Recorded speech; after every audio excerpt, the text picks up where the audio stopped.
সুপ্রিয় দর্শক, দুইটি পত্রিকাতে 2016-17 সালের যে ব্রাহ্মণ সরকার থাকতে যে ইন্টারভিউগুলো নেওয়া হয়েছিল, এগুলো সম্পর্কে কি বলা হয়েছে সেগুলো আজকের ভিডিওতে আমি আলোচনা করছি। ভিডিওটা বেশি বেশি করে শেয়ার করে দেবেন প্রত্যেকে। দেখুন এখানে কি বলা হয়েছে, 2016-17 সালের যে ইন্টারভিউগুলি নেওয়া হয়েছে বাম সরকার আমলে, সুপ্রিম কোর্টের আদেশ 15,500 চাকরির সবগুলি দিতে হবে। ঠিক আছে, 15,500 চাকরির, এই যে 15,500 চাকরি, এগুলো কী কী চাকরি? যেমন টিএসআরে ছিল, টিএসআরে তো অলরেডি দেওয়া হয়ে গেছে। টিএসআর ছিল, ত্রিপুরা পুলিশ ছিল, ফরেস্ট ডিপার্টমেন্টে ছিল, আরও বিভিন্ন ডিপার্টমেন্টে। হ্যাঁ, আমাদের জানাও নেই, অনেক আগের ঘটনা। আর বিভিন্ন ডিপার্টমেন্টে মানে টোটাল এখানে লেখা আছে 15,000, কিন্তু পত্রিকাতে দেওয়া আছে, পেপারে দেওয়া আছে, আপনারা দেখাচ্ছি। এই দেখুন, এটা প্রতিবাদী কলম পত্রিকাতে দেওয়া হয়েছে। ঠিক আছে, প্রতিবাদী কলম পত্রিকাতে দেওয়া হয়েছিল।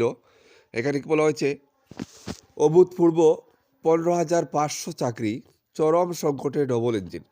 তো এগুলো সুপ্রিম কোর্টের রায় দিচ্ছে। আরেকটা পেপার আমি আপনাদেরকে দেখাচ্ছি নিচের দিকে, দেখুন এখানে আরেকটা পেপার আপনারা দেখুন। পেপারটা অনেকদিন আগের, কিন্তু পেপারটা দেখুন, সুপ্রিম কোর্টের নির্দেশ মেনে 20,000 শূন্য পদে নিয়োগ নিয়ে মুখ্যমন্ত্রীর দৃষ্টি আকর্ষণ। তো কথা হচ্ছে, এই পত্রিকাতে কী বলা হয়েছে, বলা হয়েছে সুপ্রিম কোর্ট নির্দেশ দিয়েছে যে 2016 থেকে 17 সালের যে চাকরিগুলো হয়েছিল বিভিন্ন ডিপার্টমেন্টে, আমি যেগুলো আগেই বললাম, সেগুলো বিভিন্ন ডিপার্টমেন্টে 20,000 চাকরি শূন্য পদ সুপ্রিম কোর্ট নির্দেশ দিয়েছে যে এগুলো ত্রিপুরা সরকার, বর্তমান সরকার যেন এগুলো এগুলো ছাড়তে হবে। তার মধ্যে শুধুমাত্র এখন আমরা দেখেছি টিএসআরের অফারগুলো বিতরণ করা হয়েছে। অন্যান্য যে ডিপার্টমেন্ট যেগুলো বললাম, ত্রিপুরা পুলিশ হোক, কনস্টেবল, 2017 838টা ভ্যাকেন্সি ছিল, 838টা ভ্যাকেন্সি ছিল ত্রিপুরা পুলিশ কনস্টেবলের।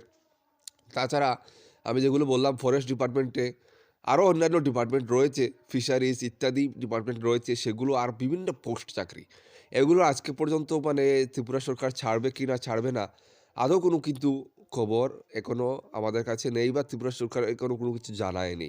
ঠিক আছে, আর ইতিমধ্যে ত্রিপুরা পুলিশ কনস্টেবল যে 838টা ভ্যাকেন্সি রয়েছিল, তারা প্রার্থীরা কিন্তু আবারও 237 জন সামথিং মিলে তারা কিন্তু আবারও মামলা করেছে সুপ্রিম কোর্টে।